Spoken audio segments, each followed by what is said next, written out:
about a couple of themes that we're hearing from the industry. So today, both Brent and I participated in various panel conversation and wanted to share with this audience what we heard so we can share back what's going on, right?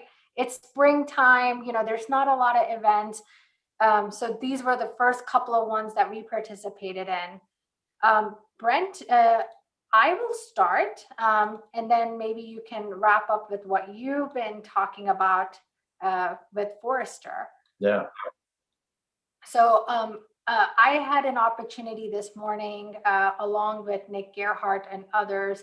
Nick Gerhardt was the moderator, and we did a panel on InsurTech for the Iowa Society of Actuaries.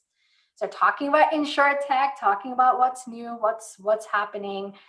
Got to share a lot about Benekiva and why we're positioned, because oftentimes folks look at, one of the questions that they asked me was, how do you position Benekiva? Do you position it as a customer service tool, expense reduction tool, efficiency tool, or something else? And guess what my answer was? All of that. And all of that. And the bigger piece that people are missing is claims is a customer experience issue. And if you can serve your customers well, you will retain the assets. So Brent, you're very passionate about the retention module because you helped create that for Benekiva from your experience. So got to share a lot about why we believe our superior path to revenue starts with claims, not with distribution, starts with claim in mind. Yeah, it amazes me, how many organizations, when I asked the question to a lot of carriers, specifically on life claims, because retention of assets, there's a huge opportunity on life claims. There was a stat that the latest stat was $762.1 billion was paid out in life claims in 2019. And we can only imagine that with the pandemic and things like that, I imagine that number has increased. I know our clients have had us start reporting on COVID specific deaths and things like that. So I would just say, just on the data that we have, we would venture to guess that number is even higher. But when I ask the carriers, of all those claim checks that get sent out, how much of those assets come back into the organization, right, in new business? Because when I was helping policyholders or beneficiaries through the claims process, it was one of the first questions I got asked is, what do I do with the money? And that's a completely new financial plan for this beneficiary that unfortunately these life companies are just not doing a good enough job at taking advantage of. And so it's a great segue into, the panel I spoke on. So Bobby and I did a little dividing and conquering today. And the panel I spoke on was specifically about claims. And, there were some quotes that I was just amazed me. And one of these quotes, I'll just read the quotes directly. This one was from a 57-year-old American male claimant, and when asked about the claims process. And his quote, "Furious, no words for how angry my insurance company made me, but I was at least pleased with how our agent tried to stand up for us. The outcome still wasn't acceptable, but she helped as much as she could," right? So this goes back to my point when we created retention. And I always tell the story. On one hand, I'm constantly apologizing for the archaic claims process, while on the other hand, I'm trying to maintain or gain these people's clients. This is the exact person that I was helping. I mean, you can't say it any better. And then there was another one. This one I found really interesting. And this one was about starting the claim process. And they said, quote, "We called our insurance agent because it seemed like the easiest way. Now I know that online or digital may be better. And if I need to do this again, I will do it digitally." So, that just shows you that people want, to at least start the claim, to at least, get status on a claim.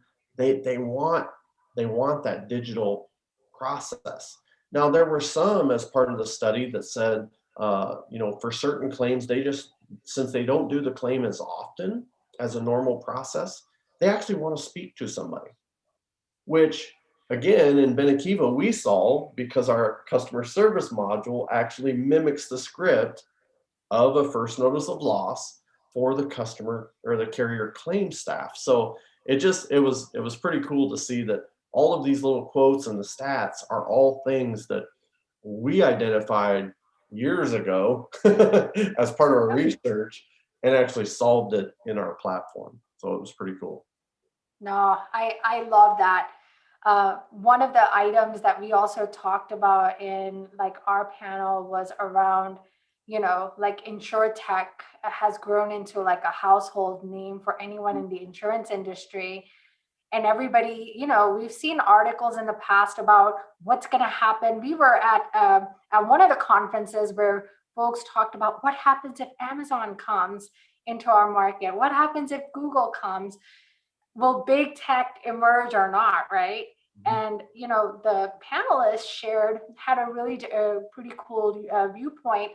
And one of my viewpoints is there's so much limelight on these big tech companies, like they're being scrutinized for how they're managing data, privacy. You're seeing folks that are now getting summoned to come and speak in front of Congress, and already have, right?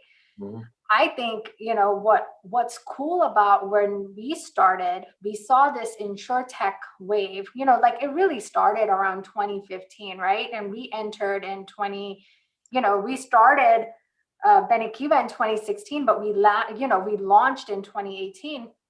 What was cool is we started seeing where carriers were just talking about partnering with InsurTech. They started like doing things with insurance. Remember all those panels and industry conferences? Like, I'm working on a POC with an insurance carrier. Now, some of us are actually working and implemented. I mean, we implemented in 2018, but like now there's a lot of maturity around that process. I think as long as insurance carriers continue the partnership route, there is nothing to worry, because you're going to get you already have money, right? As an insurance carrier, you've got assets, you've got investments you're making. Why not invest in InsurTech and make it a win-win-win scenario? Yeah, I agree. And then finally, this is our favorite, because we've written a 5 predictions model. So everybody had to talk about the predictions of the industry. And what came to my mind was that quote that you had shared in one of the videos of one of the conferences you were presenting. It's in an era when the consumers expect Amazon, we should not put them in a 1970s Kmart. And if you look at all of our 5 predictions, that's a common thread. That thread weaves into our predictions of we want the consumers we want to bring that Amazon experience.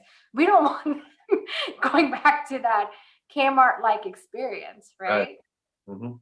So for predictions, folks on the call, if you need a copy of our predictions report, email brent@benekiva.com. He'll gladly send you our predictions report.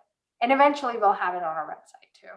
Yeah, and we're going to start releasing those. It's a pretty good sized report, so we're going to break it up into the 5 separate predictions, and we'll start sharing that socially. So, over time you'll get all 5 of them. But if you actually want the actual report, yeah, feel free to reach out and I'll get it over to you. Well, that ends our Benekiva Minute for today. Until next time, thank you, everyone. See you, everyone.